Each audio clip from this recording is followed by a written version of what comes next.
Jantung Ria sentiasa berdebar kencang, seperti burung terperangkap yang memukul-mukul sayapnya pada tingkap kaca. Saya mahu bersuara, fikirnya, tetapi ketakutan terlalu besar.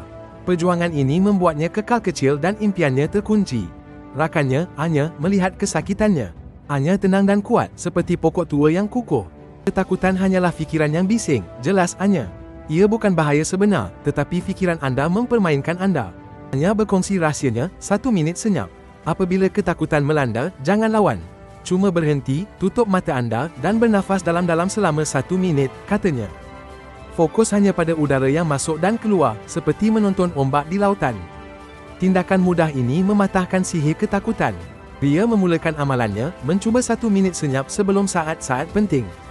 Apabila dia merasakan bahang kebimbangan, dia akan berhenti dan bernafas, merasai udara segar. Fikiran ketakutan yang bising tidak lama kemudian menjadi bisikan, kemudian senyap. Akhirnya dia menyampaikan pembentangannya, suaranya jelas dan kuat. Dadanya tidak terasa berat, ia terasa ringan, seperti belon udara panas yang naik. Dia belajar bahawa keberanian bukanlah ketiadaan ketakutan, tetapi bernafas tepat di tengah-tengahnya.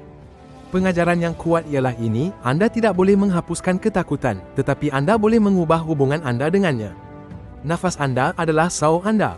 Gunakan 1 minit senyap untuk mendapatkan semula kuasa minda anda hari ini. Langgan, Malay Repo, dan komen saur saya untuk memberitahu kami bahawa anda memulakan amalan ini.